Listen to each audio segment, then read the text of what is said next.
자, 오늘은 엘리어트 파동 이론에 대해서 말씀을 드리겠습니다. 엘리어트는 1930년대 대공황 때 미국에 살던 그 철도 회사의 배관공이자 직원이었는데, 수학적으로 공부하는 걸 좋아해서 회계사 공부도 하고요, 남미에 가서 어떤 그 철도 회사 회계 담당 임원까지 하다가 질병을 얻어가지고 은퇴 이후에 수학적인 고민을 하다가 약 75년간의 미국 다우 지수를 분석을 하죠. 주가 지수를 분석을 해서 연간, 월간, 일간, 시간, 그 다음 30분 단위로 분석을 하다 보니까 이 주가의 흐름이 자연의 법칙처럼 뭔가 좀 일정한 패턴이 있더라 라는 것을 알게 되었고, 이것을 어떤 이론으로 만든 게 엘리어트 파동 이론입니다. 이걸 1938년에 이제 발표했다고 하는데, 이것이 세상에 알려지게 된 계기는 1987년에 미국의 이제 주가가 하루아침에 20% 이상 폭락한 블랙 먼데이라는 사건이 있었는데,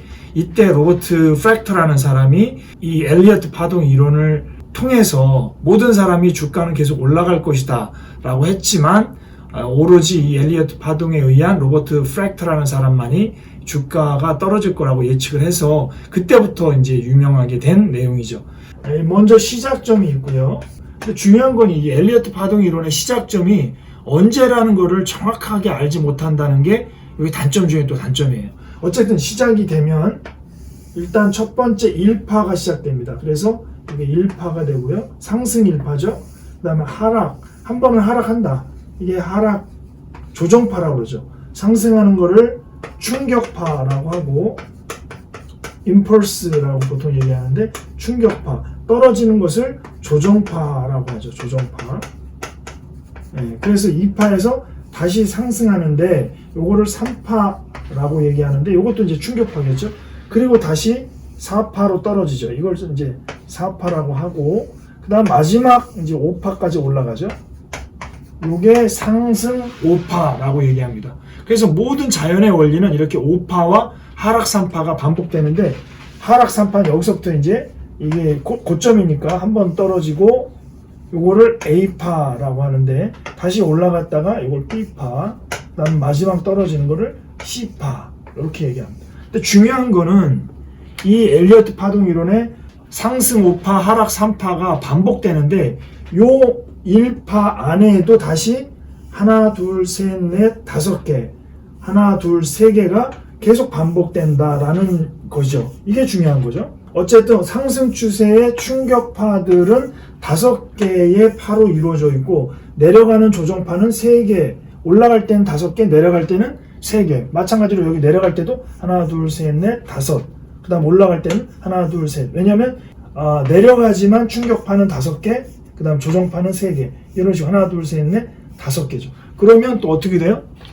이 안에서 또 작은 소 하나, 둘, 셋, 넷, 5, 하나, 둘, 셋, 이런 식으로 계속 반복된다는 거예요. 그래서 100년 단위로 보고, 30년 단위로 보고, 10년 단위로 보고, 1년 단위로 보고, 계속 쪼개면 하루 단위, 분 단위, 초 단위까지도 이런 상승 5파, 하락 3파가 반복된다라는 게 이제 이 엘리어트 파동 이론의 핵심인 거죠. 근데 이게 이제 의미 있는 게, 이 자체로만 보면 무슨 뜬구름 잡는 것 같고, 코에 걸면 코걸이, 귀에 걸면 귀걸이 같은 거예요.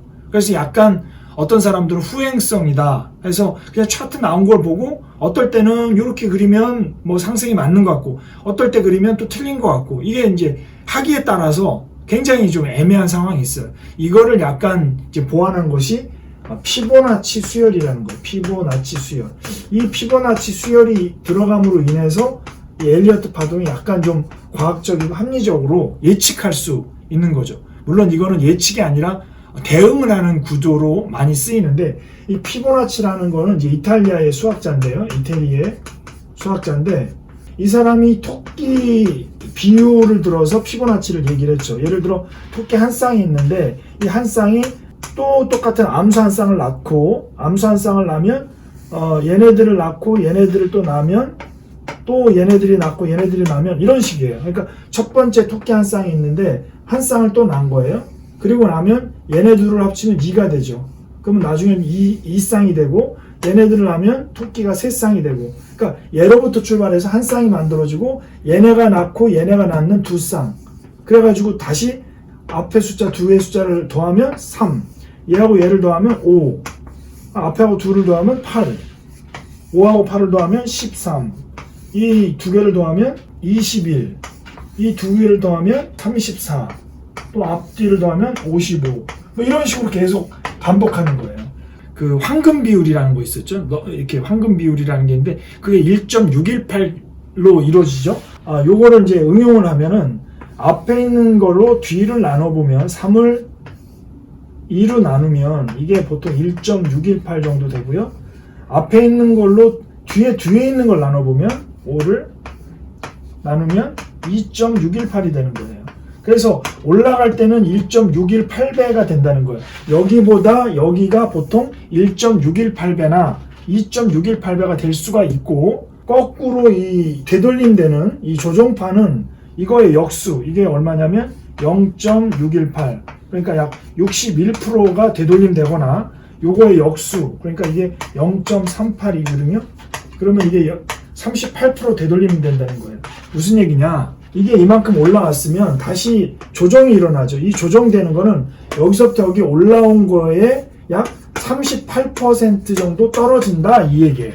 지지선과 저항선, 여기까지 더 이상 못 올라오고 여기는 이제 더 이상 밑으로 안 내려가는 건데, 지지와 저항선의 피보나치 수열 안에서 움직일 수 있도록 이렇게 만들어지는 그런 구조를 보여주고 있다. 그래서 엘리어트 파동 자체만으로 보면 조금 합리적이거나 이런 면이 없는데, 피보나치 수열로 어느 정도 윗선과 아랫선을 예측할 수 있기 때문에 예측하는 데 좋은 도구가 되고 있다라는 겁니다.